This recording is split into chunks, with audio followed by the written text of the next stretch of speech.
నమస్తే. ప్రతిక్షణం ప్రజల కోసం విబిఎస్ టీవీ వార్తల్లో ముఖ్యాంశాలు.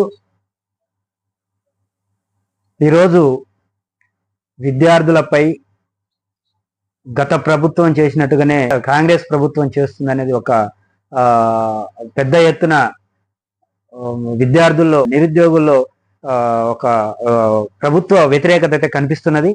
అట్లాగే మరి రాజకీయంగా కూడా కొన్ని గతంలో 33 జిల్లాలలో ఉన్నప్పుడు ఒక 3 జిల్లాలు 4 జిల్లాలకి అభివృద్ధి నిధులు ఎక్కువగా ఇచ్చేది. మరి 33 జిల్లాలలో కలెక్టరేట్లు వాటికి సంబంధించిన ప్రకటన చేసినప్పటికీ కొన్ని జిల్లాలకే మరి సొంత భవనాలు నిర్మించినట్టు కూడా మరి చూస్తున్నాం.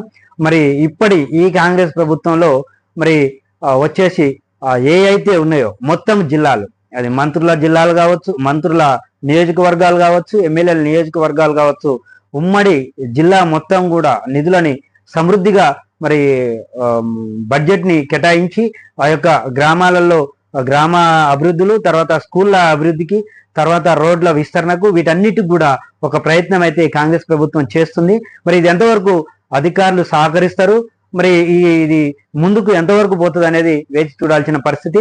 అంతేకాదు మరి నిరుద్యోగ భృతి, పింఛన్లు, రైతు భరోసా, వీటికి సంబంధించిన అన్ని కూడా మరి ఈ రోజు చర్చలు జరుగుతున్నాయి.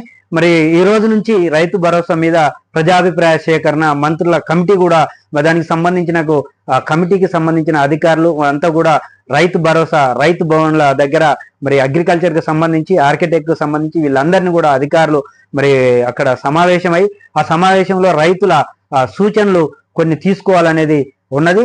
మరి అది ఈ రోజు నుంచి ప్రారంభం కాబోతుంది. ఆగస్టు 15 ఏదైతే రైతు రుణమాఫీ 2 లక్షల రూపాయల వరకు రుణమాఫీ చేస్తా అన్నారో దాన్ని చేయడానికి ప్రభుత్వం సంసిద్ధత వ్యక్తం చేస్తూ ముందుకు పోతున్నట్టయితే కనిపిస్తుంది. మరి ఆచరణలో ఎంతవరకు సక్సెస్ అవుతుంది అనేది చూడాల్సిన పరిస్థితి. రాజకీయంగా విద్యార్థులకు బీఆర్ఎస్ ప్రభుత్వమే పోటీ వాళ్లకు సహకారం అందించి ఓయూలో నిరుద్యోగ సమస్యను పెట్టేగే పరిస్థితి చేస్తుందనేది నిన్న మహబూబ్ నగర్ లో రేవంత్ రెడ్డి ముఖ్య కార్యకర్తల సమావేశంలో చెప్పినట్టుగా కానొస్తుంది. మరి అంతేకాదు రేవంత్ రెడ్డి ఒక మాట కూడా చెప్పాడు. ఏమంటే, మీ దమ్ముంటే విద్యార్థులనే నిరాహారదీక్ష తెలంగాణ ఉద్యమంలో కావచ్చు, ఈరోజు తెలంగాణ పార్టీ ఓడిపోయిన తర్వాత మరి కాంగ్రెస్ ప్రభుత్వంలో ఓయూ విద్యార్థులనే మళ్ళీ సాకువ చూపించి రాష్ట్రంలో అల్లకొల్లాలు సృష్టించాలని చూస్తున్నారు. దమ్ముంటే కేసీఆర్ గాని, కేటీఆర్, హరీష్ రావు గాని నిరాహార దీక్ష చేస్తే ప్రభుత్వం పూర్తిగా అధికారుల సహకారం అందిస్తుంది.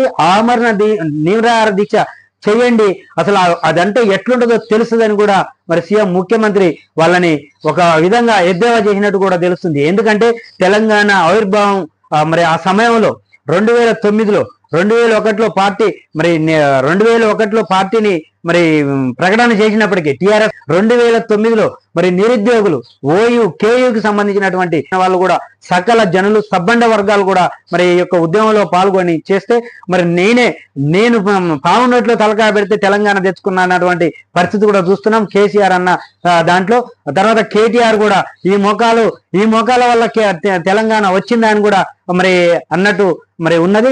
మరి అలాంటి పరిస్థితులలో మరి సోనియా గాంధీ, అప్పటి ప్రధానమంత్రి మరి మన్మోహన్ సింగ్ లాంటి వాళ్ళు ఎంతో మరి పార్టీ ఇక్కడ 2 రాష్ట్రాలలో కూడా పార్టీ ఆగమవుతుందని తెలిసి కూడా మరి తెలంగాణ ప్రజలు ఆగమవుతారని ఒక ఆలోచనతోటి తెలంగాణ ప్రజల మనోభావాలను వాళ్ళు మరి ఆలోచన చేసి ఆ మనోభావాలను దెబ్బతినకుండా మరి వాళ్ళు పార్టీ ప్రణంగా పెట్టి మరి కాంగ్రెస్ పార్టీ వాళ్ళు తెలంగాణ ఇచ్చిన పరిస్థితి మరి అందరికీ తెలిసింది తెలంగాణ ప్రజలకు. మరి అయితే మరి ఈ రోజు కూడా మళ్ళీ అదే ఉద్యమాలు, అదే ఓయూ పిల్లల్ని, అదే నిరుద్యోగుల్ని పావులుగా కలుపుతూ మళ్ళీ ఉద్యమాన్ని బాట పట్టే పరిస్థితి చేస్తున్నారు.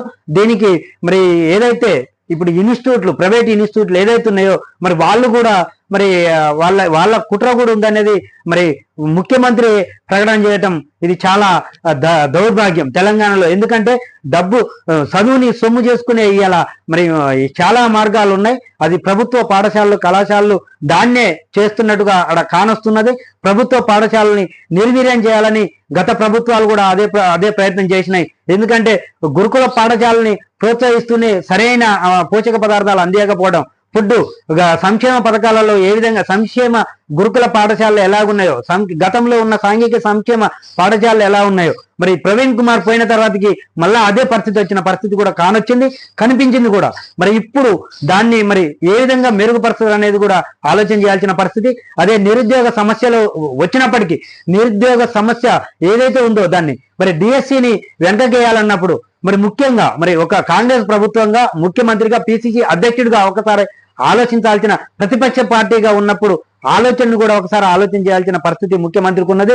ఎందుకంటే ఒక అన్ని గ్రూప్ 1 గ్రూప్ 2 గ్రూప్ 3 కూడా ఒకటేసారి వస్తే మరి మేము ఎలా రాయాలనేది కూడా ఒక ఆలోచన ఆ నిరుద్యోగులలో ఉన్నది. కాబట్టి ఖచ్చితంగా మరి ఒక్కసారి ఆలోచన చేసి ఆ నిరుద్యోగ యువకులు ఏదైతే చేస్తున్నారో వాళ్లకు ఒకసారి ఆలోచన చేసి మరి ఆ ఓయి విద్యార్థులతో ఒకసారి మరి చర్చలు జరిపి వాళ్ళకు సంబంధించిన ఏవైతున్నాయో వాటిని కొంతవరకైనా ఆలోచన చేయాల్సిన పరిస్థితి ఈ కాంగ్రెస్ ప్రభుత్వానికి ఉందని మరి ఈ సందర్భంగా మరి నిరుద్యోగులు తర్వాత కొన్ని రాజకీయ పార్టీలు కూడా అంటున్నాయి. కాబట్టి దానికి ఒకసారి ప్రభుత్వం ఆలోచించాలని.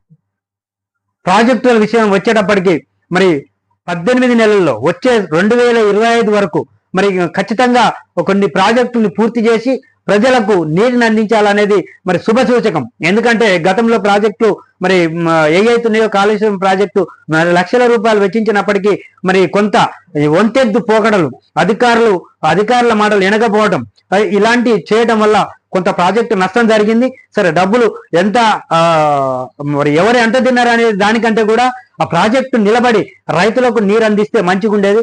ఆ ప్రాజెక్టు కుంగడం, దానికి సంబంధించిన మోటార్లకు సంబంధించినవి వాటిలో కూడా కొంత నష్టం జరిగిందని తర్వాత మరి నిన్న మరి కోర్టులో కూడా చూస్తున్నాం. కోర్టుకు దానికి సంబంధించినటువంటి నీటిపారుదల కాళేశ్వరం ప్రాజెక్టుకు సంబంధించినటువంటి ఫైళ్లు కావాలని మరి దానికి సంబంధించిన ఏదైతే ప్రత్యేక కమిటీ వేసిరో ఆ కమిటీ వాళ్ళు అడిగినప్పుడు మరి భారీ నీటిపారుదల శాఖ వాళ్ళు కూడా ఆ ఫైళ్లు ఇవ్వట్లేదు. కమిటీ మరి కోర్టులో మళ్ళా రిట్ వేయటం ఇలాంటివి కూడా ఉన్నాయి.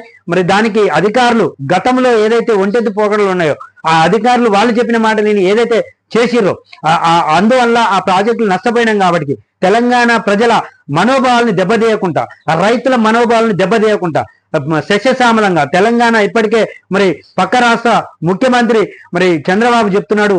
ఏమంటుండంటే తెలంగాణ దేశంలోనే మంచి అభివృద్ధి పదంలో ఉన్నది, తర్వాత దేశము తెలంగాణ వైపు చూస్తున్నది అనే ఒక మాట కూడా నిన్న ప్రెస్ మీట్ లో చెప్పినట్టు పరిస్థితి. మరి అలాంటి పరిస్థితుల్లో మరి తెలంగాణలో ఉన్నటువంటి రైతు ఏదైతే ఉందో ఆ పంటలకు సాగునీటిని అందించి సస్యశ్యామలంగా ఉండే పరిస్థితి ఉండాలని, అలాగే నిరుద్యోగ సమస్యను కూడా ఎంత వీలైతే అంతవరకు ఒక్కొక్కటి వేసుకుంటూ వాళ్ళని ఒకసారి నిరుద్యోగులతో మాట్లాడి మరి ఏదైతే ఉన్నాయో ఈ ఉద్యోగాలకు సంబంధించిన డిఎస్సి కావచ్చు, మరి మొన్న ఏదైతే ప్రకటన చేసి టెట్కు సంబంధించింది వీటిని సంవత్సరానికి 2 సార్లుగా ఏదైతే ఎంట్రన్స్ పరీక్షలకు దానికి సంబంధించిన ఏదైతే చేస్తామని చెప్పారో అలాగే ఈ డిఎస్సికి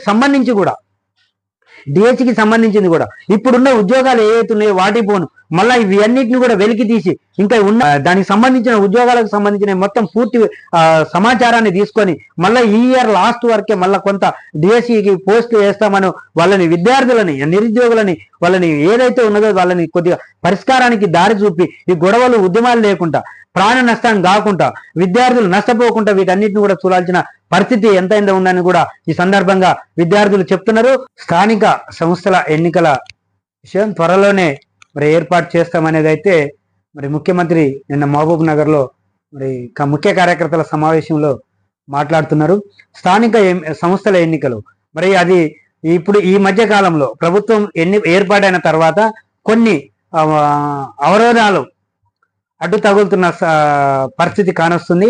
మరి దాన్ని అధిగమించాలంటే ఎందుకంటే ఎమ్మెల్యే ఎన్నికలకు అసెంబ్లీ ఎన్నికలకు వచ్చేసరికి మరి పూర్తి మెజార్టీ సాధించినప్పటికీ ఎంపీ ఎన్నికల కాడికి వచ్చేటప్పటికి చాలా గడ్డు పరిస్థితి కాంగ్రెస్ పార్టీకి ఎదురైనట్టుగా స్పష్టంగా కనిపించింది.